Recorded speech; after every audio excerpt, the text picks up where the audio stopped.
Bem-vinda ao 33º dia do caminho da Páscoa. 33 dias, 33 passinhos.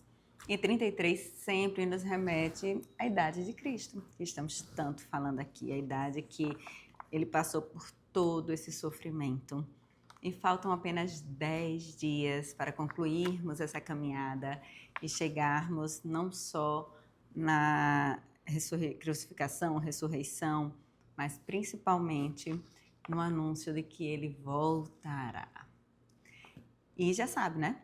Pegue sua Bíblia, seu caderno, caneta, marca-texto, tudo o que você precisa para esse momento.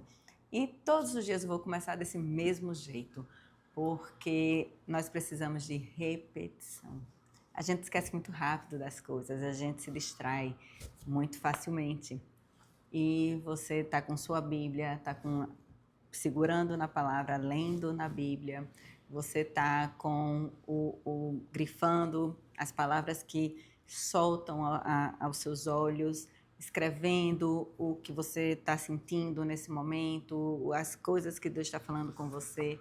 É muito importante para você não perder nada e quando precisar, você voltar para esse momento. Então vamos lá para a leitura de hoje?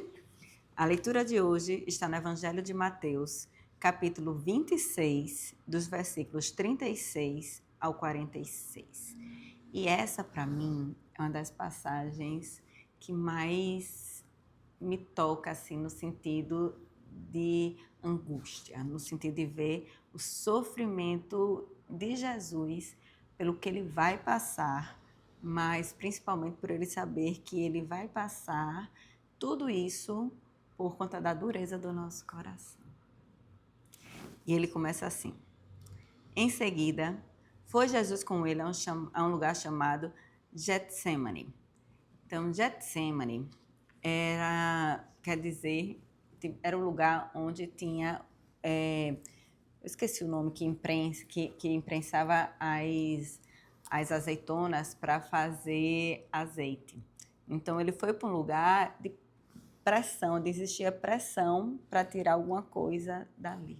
Então, ele não estava ali ao acaso. Ele estava exatamente no lugar onde tinha as oliveiras, onde o fruto era colhido, era prensado e tirado o óleo da unção, o óleo que representa o poder vindo de Deus.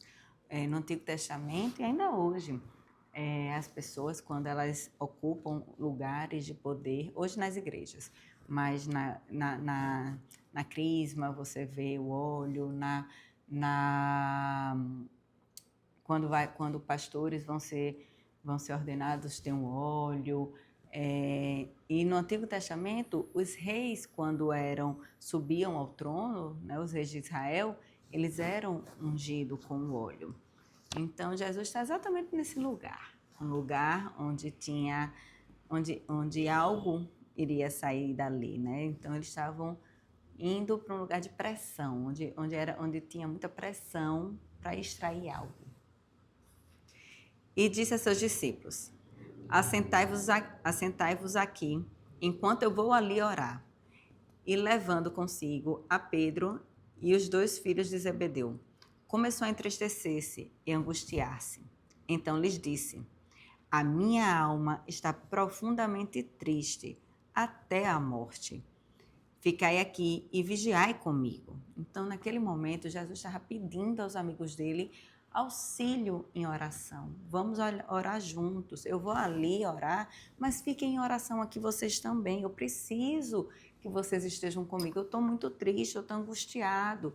Eu estou com uma dor profunda na minha alma.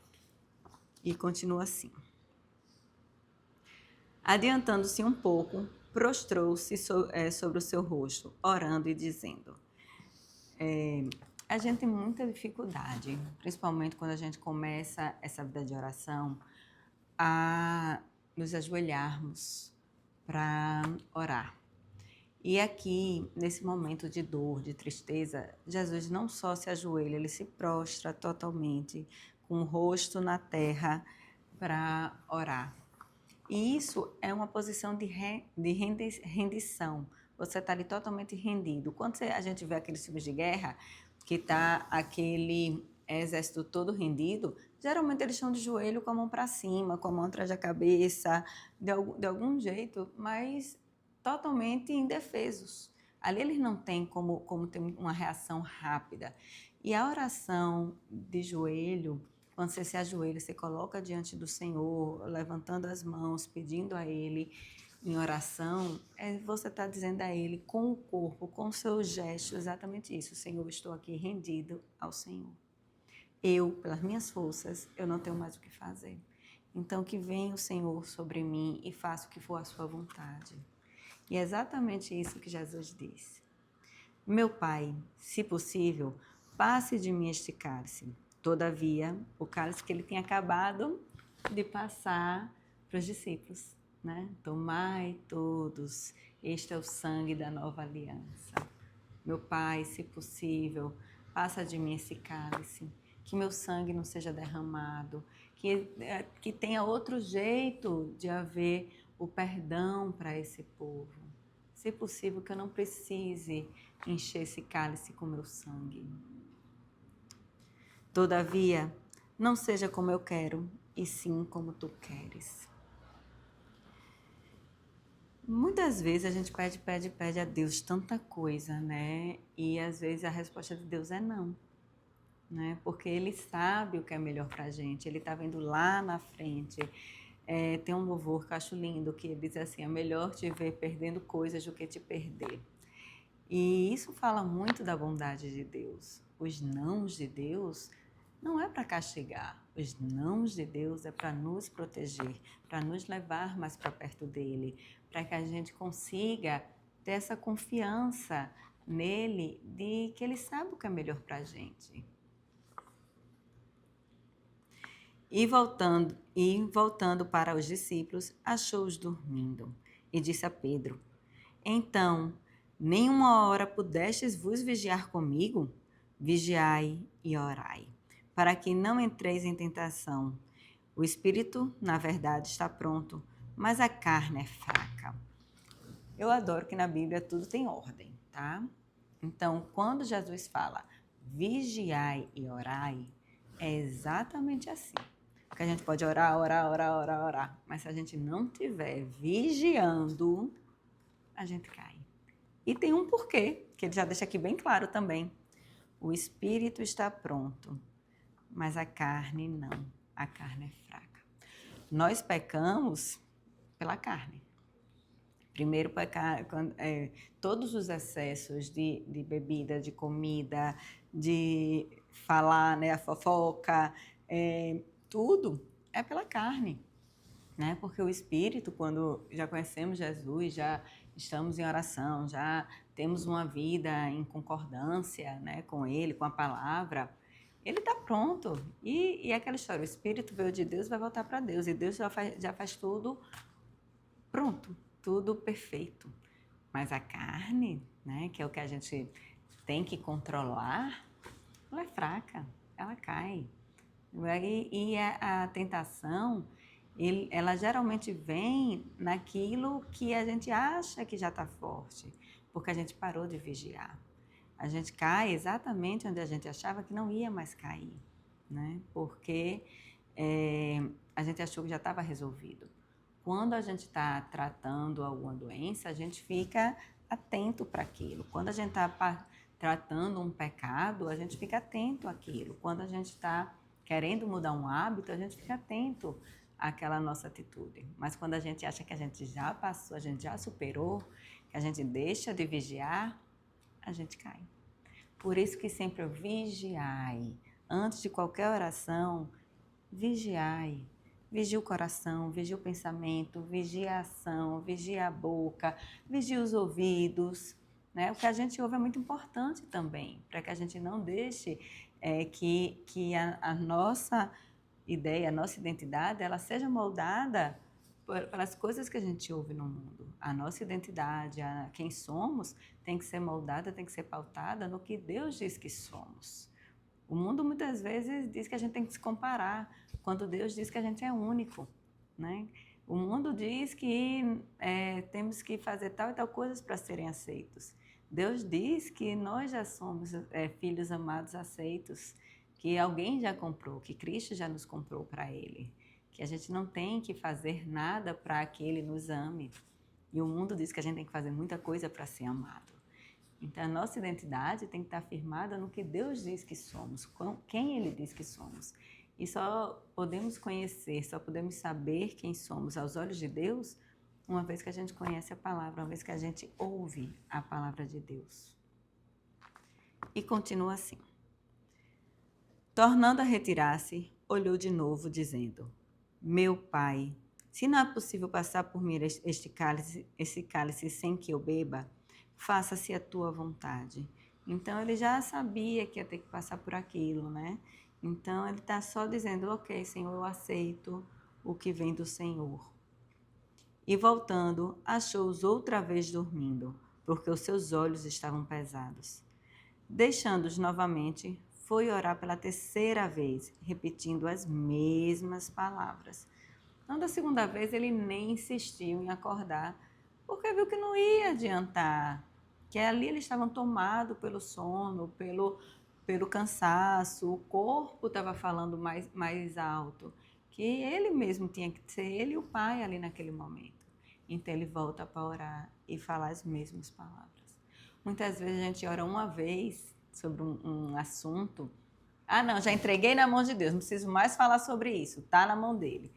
A gente orar de novo, mostra a Deus, não é desconfiança de Deus, nem que ele não ouviu, mas mostra a Deus o quanto confiamos nele, o quanto temos liberdade com ele, para estar falando a mesma coisa. Eu não sei vocês, mas as minhas filhas, quando eu digo que eu vou para algum lugar, principalmente quando elas eram menores, digo, tá, hoje à tarde a gente vai pro shopping. Da hora do almoço fica, a gente vai pro shopping que horas? A gente vai pro shopping agora? Minha filha, mais tarde. Tá bom. Mãe, é agora? Mas assim, só para eu saber, vai ser de que horas, hein? Mas que horas são agora?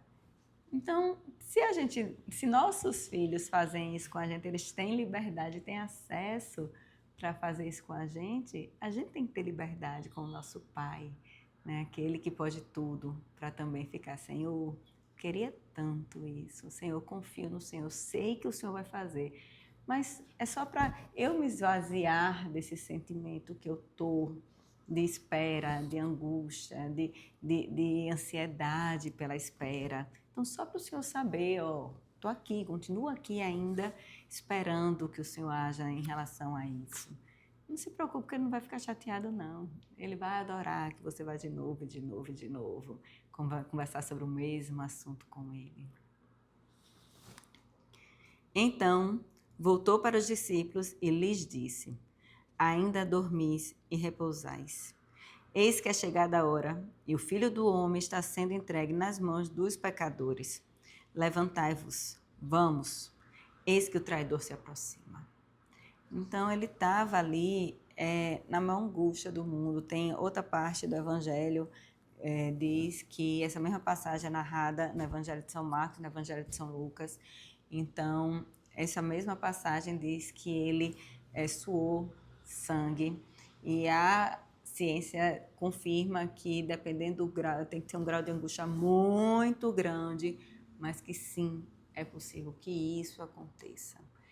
Então, Jesus estava ali, que ele não cabia, digamos assim, dentro de si. Sabe quando você está tão agoniado que você diz, eu não estou me aguentando hoje, estou precisando de ajuda. Pronto, era assim que Jesus estava. Um pouquinho pior, porque ele sabia o que ele ia passar.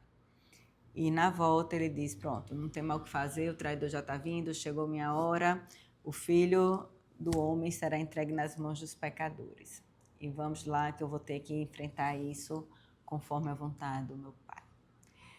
E aqui nos mostra muito exatamente a briga diária que a gente tem do espírito e da carne, lá em Gálatas, né, a carta de São Paulo, de Paulo aos Gálatas, ele fala exatamente isso, que o espírito quer contra o que a carne quer.